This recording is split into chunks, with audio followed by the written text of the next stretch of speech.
I'm with Chris Bass on a beautiful little boat called Mutineer. I've known Chris for probably 10 years, I suppose, or now. more. Yep, maybe a bit more than that. And Chris has got a very unique boat. You always know when Chris is around because his boat is outstanding. It's a one-off, you never see another Mutineer around. And it's a lovely boat, and Chris has done a hell of a lot on it. We're going to talk about the boat first, and then we're going to delve a bit deeper into Chris himself. So, the design of the boat, Chris. Well, it's a one-off. The guy who built it, Malcolm Home, I regard as a genius. He is a professional boat builder, and he was built it for himself, and he had a lot of ideas, as you can see with this coach house coming straight up from the hull. Gives you huge internal space and huge deck space. And she was originally a 37-foot ketch centerboarder. I've been looking for 3 years for a boat, and I bought it in 30 minutes. I saw it out on the water and I thought, that's my boat. Malcolm bought me aboard and I said, you got a deal, mate, and I bought it. But since then, of course, it's evolved.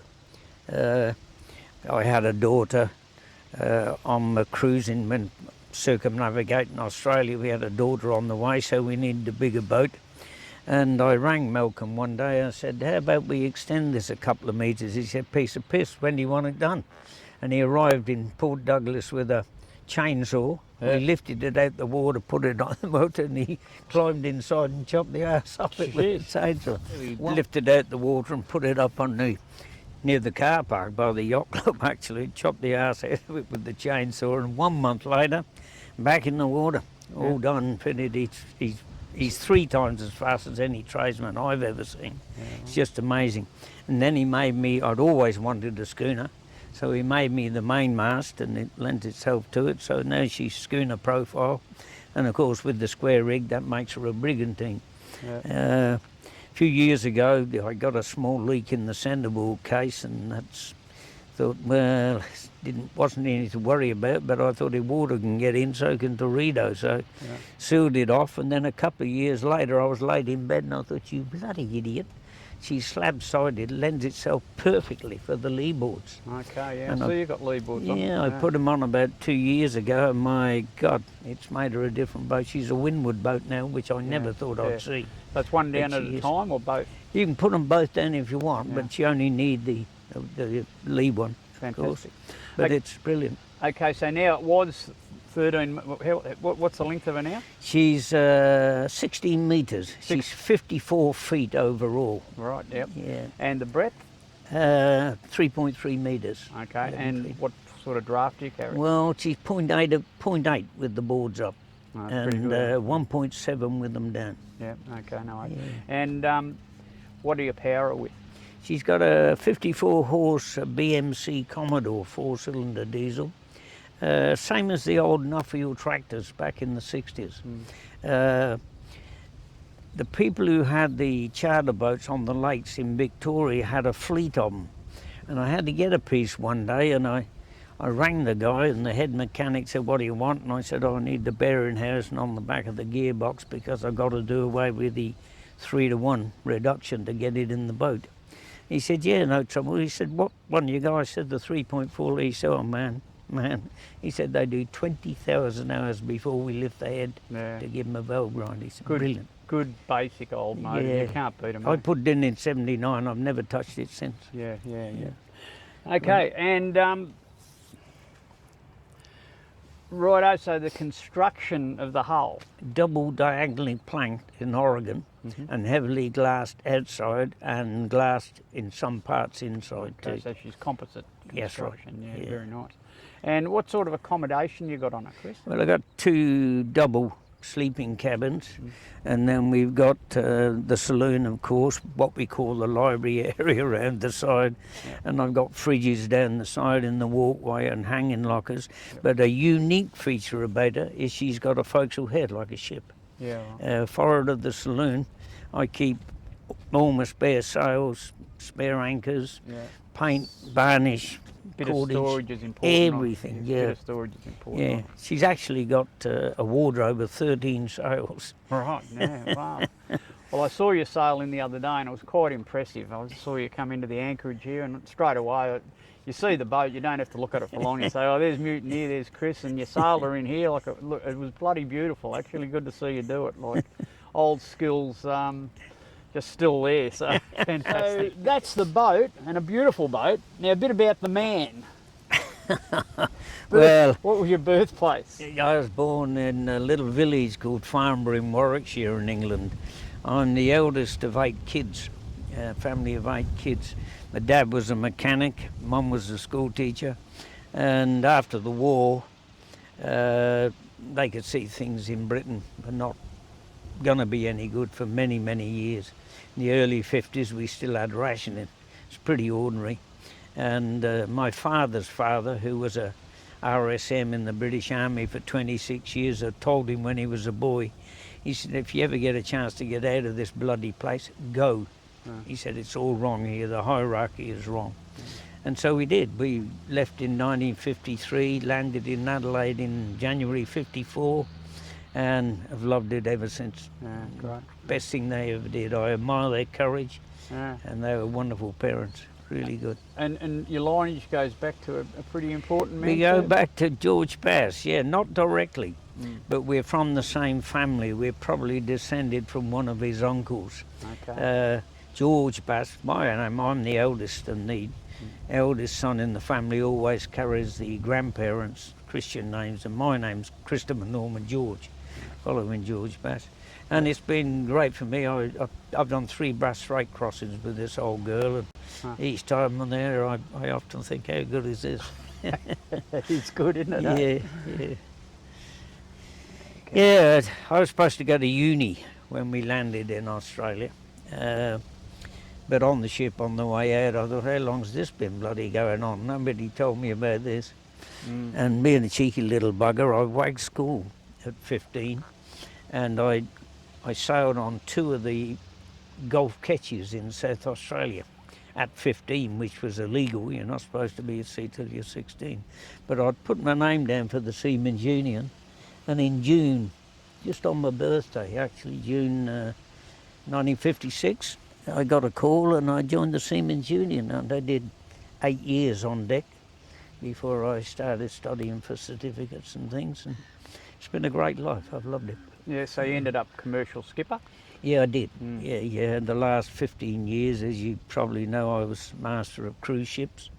Really enjoyed it. Good lifestyle. Could have earned more money elsewhere, of course, in gas and oil if I'd really wanted to, but that's work. Yeah, that's right. Yeah.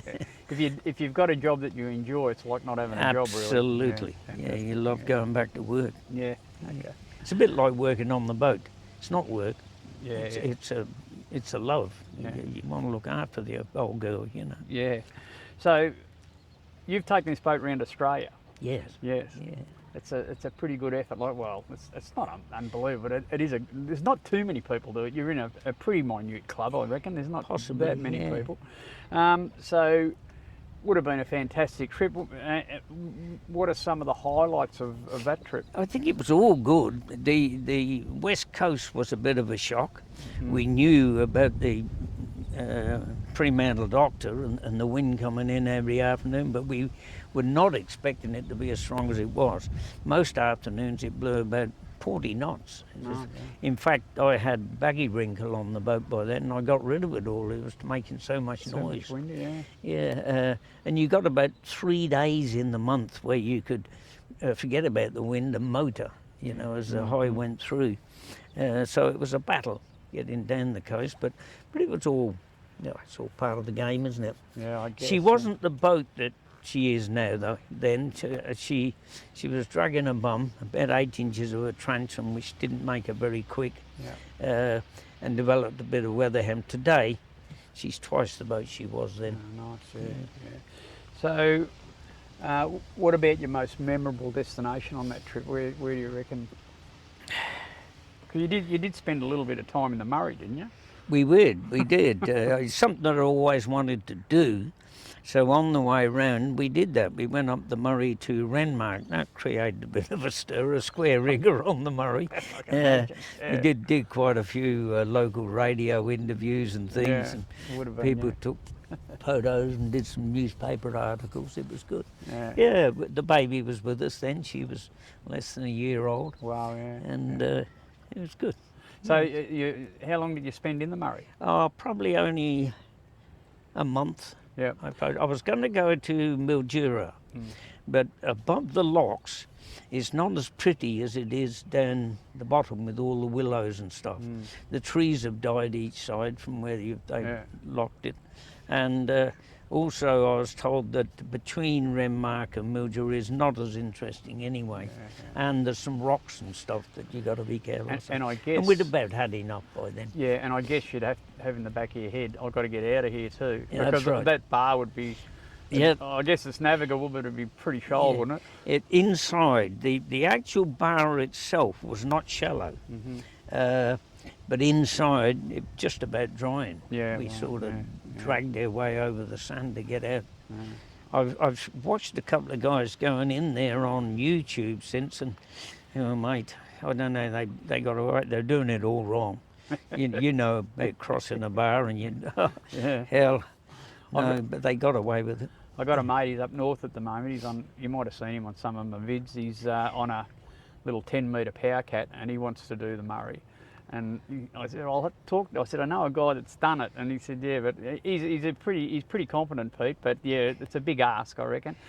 Maybe now that we've had all this rain, it'd be open a bit better. It wouldn't surprise me. It'd be very seasonal, I'd imagine. I'd say so. Yeah. But he'd enjoy it. It's a good trip, a damn good trip, and there's some nice little towns to visit. Yeah. I had some funny things in there, but I won't go into that. A vicious bastard came and said I'd have to register my boat in South Australia. You can imagine what I told him. Okay, so I saw you in Bundaberg last season, so you took the boat up to Bundaberg. Yeah, Still I've getting been, out there? Twice I've been up to there in recent years, and always aiming to go a bit further, but like you, we've done it so many times, and I was having a good time in Bundy. I know people there, and it was a nice social scene, and I particularly like Burnett Heads. Yeah. There's an anchorage in there, the harbour, which they're developing into a resort if it ever comes off. Yeah. And it's particularly good. Plus, there's a lovely pub there, and nice good meal. people and good meals. Yeah. Okay, and the boat is pretty self-sufficient. You don't use marinas very much at all, do you? No, I don't. I don't go into marinas at all. I'm not insured, actually. Yeah, right. Since they insisted on total comprehensive insurance to go into marinas, I said, well, bugger you. Gets expensive. I used to have third-party property, so I could go into marinas if I wanted to. But of course, insurance companies have done a deal with the marinas, haven't they? Yeah. So I don't do it anymore. Yeah. So your boat is pretty self-sufficient. You've just got normal batteries or lithium, or no normal batteries so far. 5 domestic batteries, 100 amp hours, and I've got an extra one for the anchor winch up for it. Okay, yeah, that's good. And do you run a genset at all? Very, very rarely. I've got one for emergency use, but I've got 6 solar panels and the wind generator. And they more than keep it up. Yeah. I'm up to 14 volts pretty well all daylight hours. You don't have to have lithium as long as you've got the panels and you're putting the sun into them, It's not too bad. Now, a very personal question, Chris. What's your age? I'll be 84 in another 4 months. You give me a lot of will to keep doing. Have you got any plans to move ashore? None at all. Never ever. And this boat is not for sale until I die. Same with that one over there. Yeah. So a couple of guys here, they're going to stay out there till we bloody can't. All right, well, Chris, look, thanks very much for that. That's fantastic. No worries, mate. I look forward to playing the guitar with you again sometime. We've had quite a few hours on that. Yeah, well, that'd be good. I've been picking it up a lot and practicing a lot, and we'll get together and have a jam for sure. I'm going away for about a week, but I'll be back, so it'll be good to catch up. Thanks very much for showing us your boat, mate. Fantastic. And look, just as I said, my heart always lifts that little bit when I see the red sails coming in the corner, and I say, there's Christian, there's my guru. It's good to catch up with you again, Norm. Good on you, mate. Thanks very much.